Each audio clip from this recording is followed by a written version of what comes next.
Lost in my thoughts and I ain't thinking about no female. Life of a young teen working in that retail, overthinking everything. I'm stuck up on them details, but I can see my future coming. Swear So who is Cool Ant or Anthony Williams? Cool Ant, Anthony Williams, they the same person, two of the same. I say Cool Ant mostly came about just because I couldn't use my real name on Instagram. I ain't want everybody to know my real name, so it was just, like, it was the best word that described me. And back then it was just cool. Like, I was laid back. I was always one to believe in just get along with everybody. Good vibes only. So just somebody that's eager, hungry, ready for change, ready to better himself for the most part. Going back into your childhood, where you from? Baltimore, the east side of Baltimore. East side Baltimore. I always see you booming. So like, what organization are you part of? On campus, outside of campus? Like, what do you do? On campus, I honestly haven't joined any orgs. I kind of took a step back from it. I see a lot of times on our campus, a lot of people let the orgs get to their head and it separate us more than it's supposed to unite us. So right now, I'm just kind of sitting back. I'm that person that believe you don't have to join anything to work with them. It's good to be a part of it, but everybody had their approach.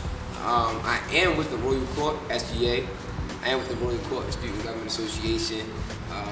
I'll say that's an org, but if my term was over with, then for sure, that would for sure come to an end. But right now, just the whole Royal Court and SGA. Yeah, so I know you're not part of any orgs, but you stay keeping, like, you have like a crew around you 24/7, you have a little entourage. Like, who do you keep around you and why? Honestly, man, whoever attracts you. I'm that type of person. I don't shy nobody away. I believe God put everybody in life for a reason, even if you meet them that day. You feel me? Even if you meet them that day for a little bit. So it's a reason I'm doing this interview right now. You feel me? So majority of my friends are ones with common goals, and I say that as far as some of my friends are comedians. I link up with my comedian friends to do funny things. Some of my friends are activists. I link up with them and we do things in that field. Some of my friends write movies. I link up with them and we do that. So definitely everybody's just like mine. Going off your friends, you named that they're all good for something, but do you have any like LeVar Bells on your team? Anyone who pushes you more than you push yourself? Yeah, definitely. Who would that be? My bro Ace. He actually got to do my tattoos. I call him like guardian angel, bro, because he came in my life at a real prominent time. But he also, I was funny and I knew where I was going at, but he gave me a guideline to it, like a trail to stay on and really like also my whole way of thinking went as I go on this journey of pursuing my passion. You see, you talked about comedy. So what are your talents? I believe there's no limitation. The only limitation we face are the ones we impose on ourselves. So, and I say that right before I say the list of my talents because I'm talented. Anytime I put my mind to it, I'm going to do it. Athletic, any sport. I love sports, any type of sport. I'm real good with animals. I don't know if it's a talent or not, but for some reason, cool. Animals love me, bro. I'm an amazing speaker. I love to speak. Comedy, of course, but stand-up, acting. I love to act. Everything. I love community service. Like, hold on, stop.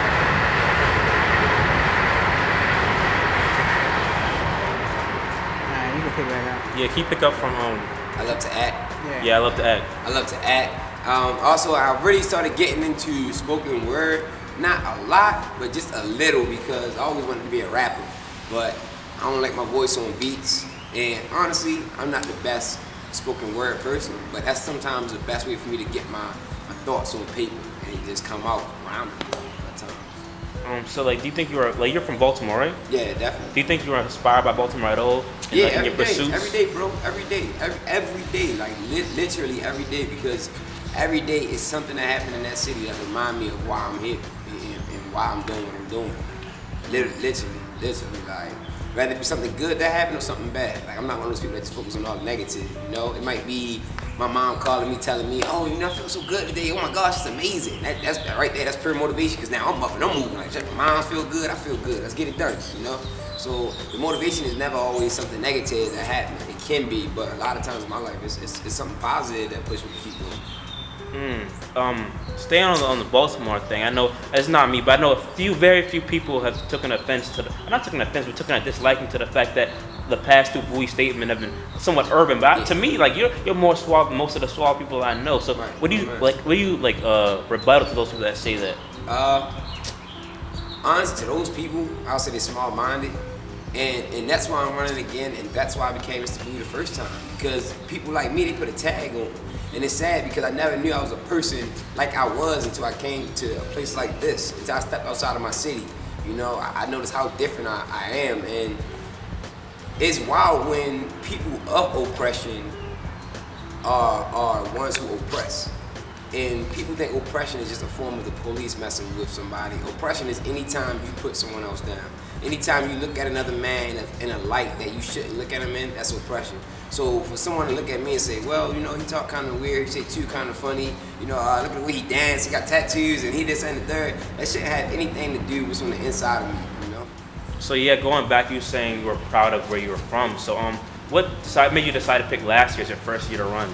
I just got back in school. So Bowie, I was here spring 2013, and come spring 2014, I got a notice from the school telling me I was like $20,000 in debt. So I'm just like, dang, you know, how I'm gonna pay this back? And I was only there because I had just enrolled in the spring 2014 semester. So I withdrew so they can take that off of my debt, and it ended up being $10,000. So I'm like, okay, back home in Baltimore now, like what I'm gonna do, you know? And a lot of people don't know I faced a lot of trials. This is my fourth college. So now I'm at the point, I'm just like, man, forget school. And I went home, got a full-time job, and I was working 72 hours a week to pay the school back so I can potentially get back. And fall 2015, so from spring 2015 to fall 2015, I probably worked 72 hours almost every week, working at Johns Hopkins. And I was paying the school back, and I got my debt down to $2,000. And it was a lady in the office, she gave me a call and was saying, oh my gosh, like we were charging you out of state tuition, you know, we apologize. So I was like, dang, 2 years, bro. I could have graduated, I could have done so much in 2 years, you know, but thank God the school allowed me to come back and made a return. And when I came back, it was a lot going on. I kind of lost the support of my family, I felt like, you know, so I was like, what can I do to kind of like get my family on my side and show them like, look, this go around, I'm serious. And the reason I kind of was on the fence because I had just got a job with Baltimore County Fire Department. I was doing that process for a whole year. So it was like, all right, take the job as a firefighter or return back to college, you know? And that's a hard decision when you're 21, 22 years old, you know? So I ended up just taking the offer to come back to school. Once I got back, I asked somebody, what's the highest position on the campus? So I got back and I asked somebody, what's the highest position on campus? And they told me, well, you know, Mr. Bowie. And me not even knowing like what it really entails and what comes with it, I'm just like, I'm doing it. Like that was it, had my mindset, and I started chasing it, man. I started pursuing it. So if you right now, if I physically got you and teleported you to you freshman year, right, what would you have told yourself? Because you seem like you've changed a lot since then. Whole lot, bro, whole lot. I would tell myself to focus. A lot of times I find myself getting into one thing and then getting into another, and that's because that attention span be so short, and that little habit can trigger in so much in your life down the line. It's a lot of stuff I put on hold, procrastinated a lot, and listen to that voice. Like we all got that one little voice in our head that's telling us the right way to go. We all got this image in our head of the perfect life we see for ourselves, and a lot of times we kind of shy away from it. So freshman year, I would tell myself, you know, pursue that picture, pursue that vision that I had, instead of letting it like put me down. All right, going back on Mr. Bowie and your campaign last year, what do you think separated you from your competition last year? And what do you think will separate you from your competition this year? Okay, so what separated me from the competition last year was I feel like I already had a purpose. Like that was different. I was here for a reason, a real reason, and I was hungry. I was hungry for it, and at no cost would I have stopped. And I can honestly say this year we're both fighting for that same purpose. Two different purposes, two amazing reasons why we're running, you know. But this year it's that equal match, and that's what I like about it because it's bringing it out of me. You know, it's two people that want it. We both want it bad. Two different approaches how we're going about it, and that's what's causing the big controversy on campus, you know. All right, thanks. Let's go back. You got it. You won that race. Definitely did win that race. But after winning that race, what do you think were your proudest accomplishments as Mr. Bowie, and some of the things you think you should work on? I definitely should work on. I say yes way too much. I try to please the world, and that's one of my biggest problems. I stretch myself so thin trying to please everybody, and I really noticed, and one of my best things I can say that I recognize is that I can't please the world. You know, it's one of those things where it's playing both sides. As a leader, we gotta learn to accept failure. You know, and that's one of my biggest things. I never try to fail, so I always try to work. And it get draining sometimes. But I love the position because it raised my expectations of myself, my friends, my family, and so much, because it put me in uncomfortable positions to show me how much I'm actually capable of. You know. Yeah, you're talking about stretching yourself out way too far. I know you work with the radio, and I know you do comedy. Can you keep talking your other endeavors that Blue State Students Man I know about? Yeah, definitely, bro. So what people don't know is I just started a partnership with DTLR. We trying at least once a month go visit at least two schools with students to go speak to the students, and not even try to recruit or try to tell them to go to college, but just spread a message of being great, you know, and just being that face that they can see. Okay, you know, every day they leave school in literally 1 minute on the corner they see drug dealers. You know, at least give them something else, some other source of substance to see. So I'm working on a project like that. Working on that project with DTLR. I also just started writing my second movie. Yeah, I don't have a title for it yet, but I have a pretty dope theme about it. Working on a comedy show for the end of this month and the beginning of next month, and also at least 2 comedy shows a month throughout the summer, up until next school year. And as far as that, man, that's about it. And like, as far as I do speaking engagements, different speaking engagements. I have a father and son dinner coming up that I'm going to go speak at, and that's a blessing within itself. I'm 24. The guys that I'm speaking with, you know, they twice, 3 times my age, so that's definitely something amazing. Yeah, I know you're talking about like helping the youth. Another program out here called Ignite. So what do you think about that program? Yo, I love Ignite. I love Ignite, hands down. I wish I could have been more engaged with Ignite this year. But like I said, I was stretching myself a little too thin, so certain days that I had off, it was just like, all right, I can relax. But to pick that up, I'll engage with the Ignite people outside of Ignite, you know.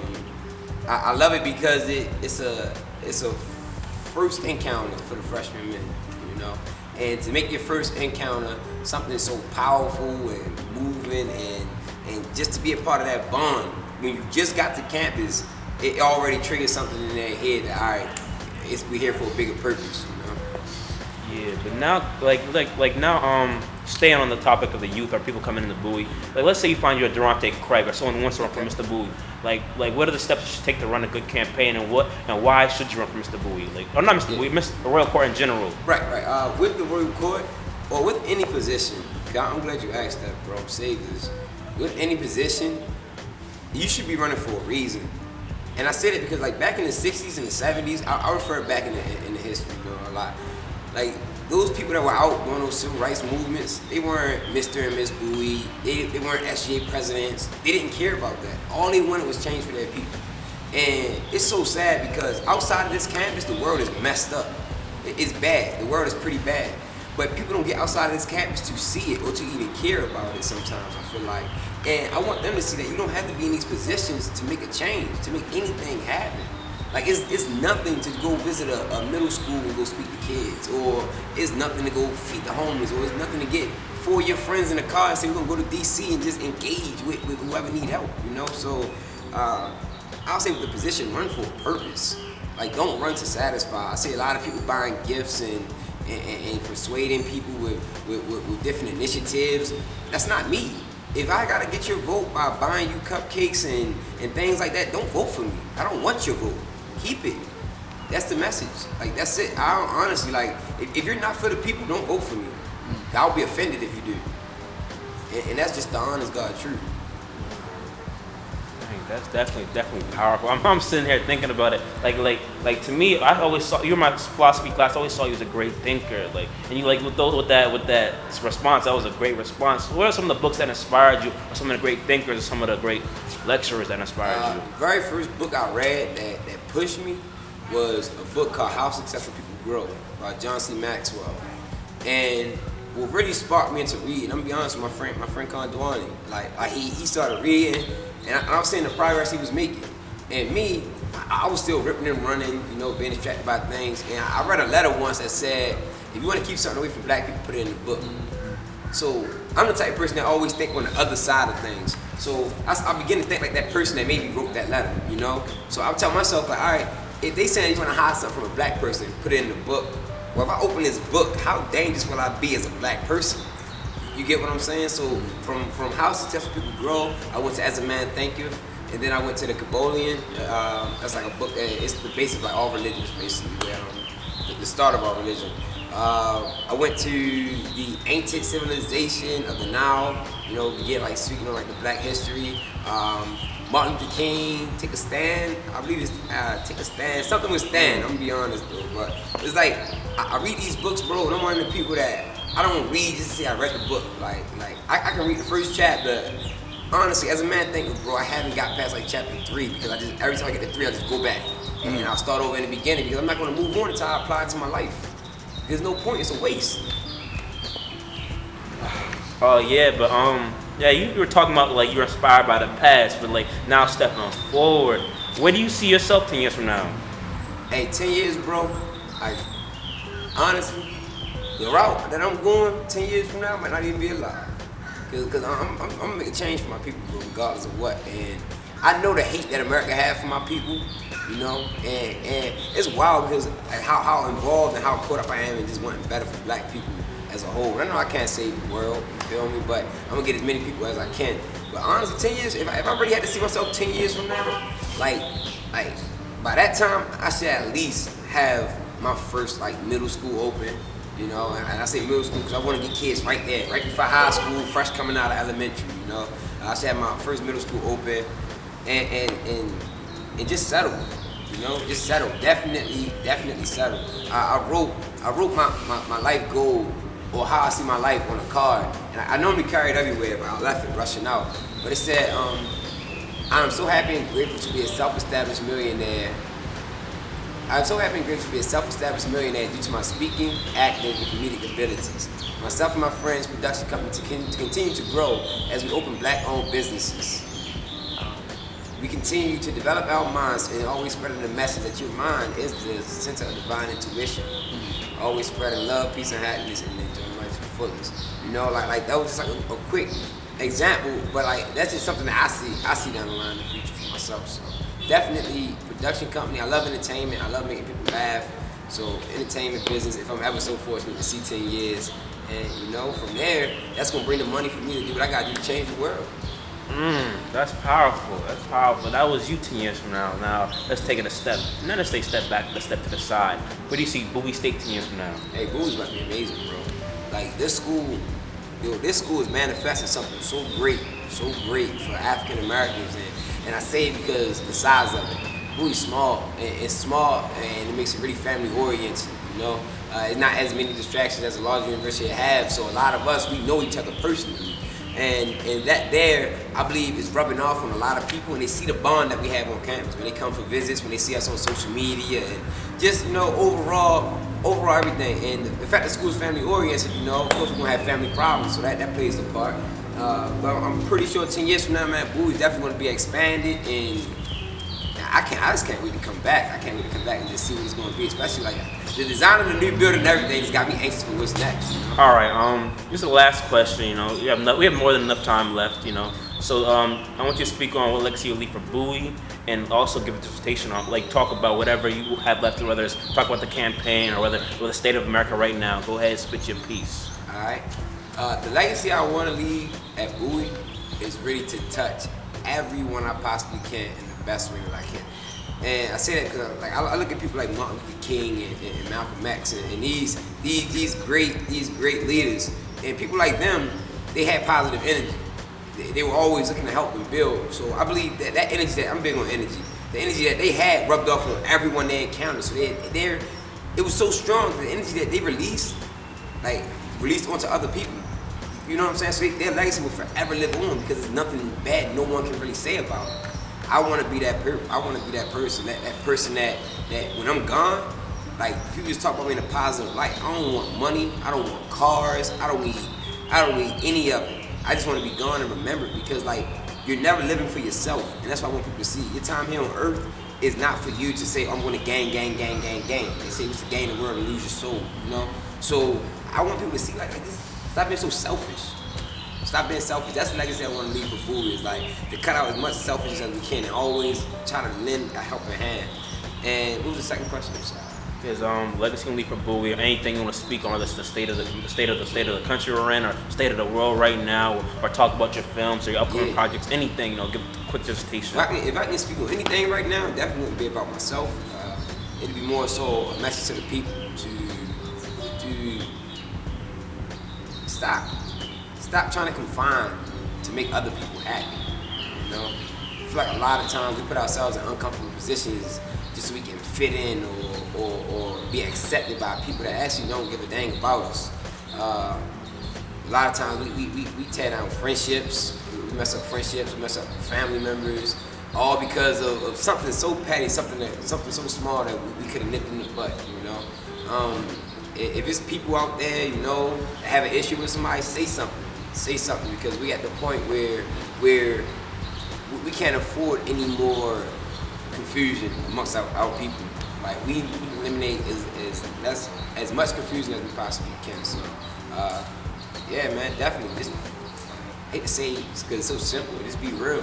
Like be you. Like if the world don't accept you for who you are, then believe me when I say like just let them be, because be you and you'll eventually attract to people that's just like you. I promise you. It was a great room. Appreciate you, bro. That was good. I'm B3. This is Cool Anthony Williams. And we live from the trio. Only option is to plant your seeds and start to grow. I got a point to prove, I got some things to show. It's me against the world and now we going blow for blow. Four and Poppy in that Jetta, trying to make that cheddar. Turn the tables into functions, young record setter. Success is coming soon, I swear that we can grasp it. Maryland's got the talent, work hard, and we can have it.